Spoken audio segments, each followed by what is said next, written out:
don't cry. Once I throw in this pow, she go wow, wow, what you gonna say? You act like you gon' leave, but I know. Hello mga kaela, tayo po ay magluluto ng white noodles.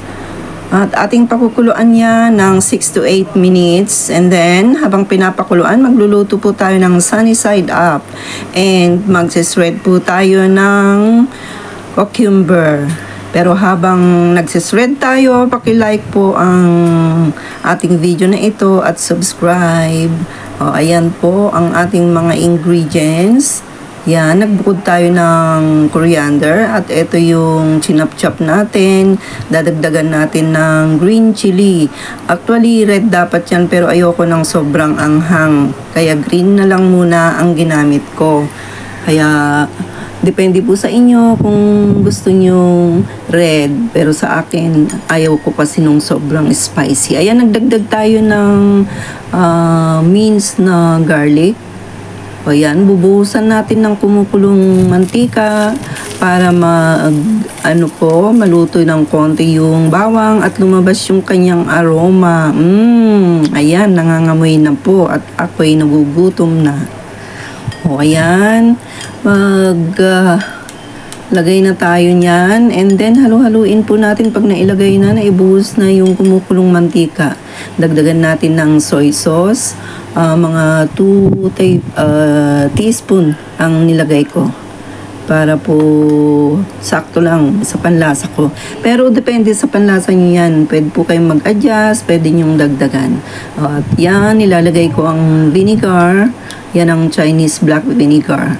1 teaspoon lang nilagay ko kasi sobrang asim para sa akin yung pag dinagdagan ko pa. Pero mas okay kung dagdagan nyo kasi mas malasa siya. Ayan ang oyster sauce. 2 teaspoon din ang nilagay ko. Pero depende pa rin sa inyo. Pwede kayong magbawas. Pwede kayong magdagdag. Ayan. I-adjust nyo na lang sa panlasa ninyo. Ayan. Bawal kasi sa akin yung medyo maalat. Kaya binabawasan ko. Magdagdag tayo ng sugar instead of MSG or kung ano-ano pang magic sugar nilagay ko para mag-agaw yung anghang, tamis and then alat. Iyan, para malasa siya, manamis-namis ng konti. Sa mga ayaw ng sugar, depende na lang po sa inyo kung magic syrup or ano pang panlasa ang gusto nyong ilagay para ma-magic, mamekos-mekos po yung recipe natin. Simple lang kasi yung panlasa ko dahil alam niyo naman maraming bawal sa akin. Ayan, set aside natin. Prepare natin ang plate para ilagay na natin yung drain na white noodles na pinakuluan natin. Ayan po. Ayan, iayos na natin. At gandahan nyo na lang yung presentation nyo kasi ako hindi talaga marunong mag-ayos ng presentation, magandang presentation sa plate. Ayan, nilagay ko na yung sauce na ginawa natin. Ayan, binuhos na ni Inday at magiging malasa niyan. Yung iba po, depende sa inyo kung halu-haluin nyo muna yan bago nyo ilagay yung toppings. Pero sa akin, mamaya ko na halu-haluin, sabay-sabayin pag nailagay na yung toppings pagkakain na. Ayan, at idagdag na natin itong cucumber and coriander. Ayan. O, diba? Hindi maganda ang pag-ayos ko. Pero siguro mas magaling kayong mag-ayos niyan. At ayan na nga. At malapit nang kumain si Inday. Yan na yung coriander. Lagay natin. Ang sarap. Pero yung mga iba ayaw ng coriander.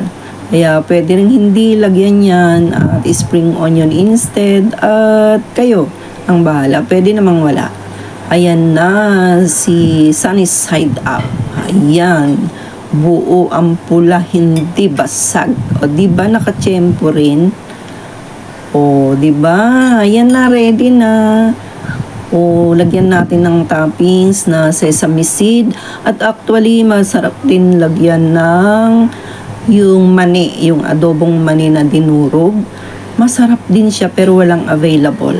Ayan, sesame seed lang ang nandyan. Ayan, pwede nang kumain. Please, paki-like naman ang video natin at subscribe mga kaela. O diba, ang ganda rin. Ang ganda daw. Na mekos-mekos na yung recipe natin.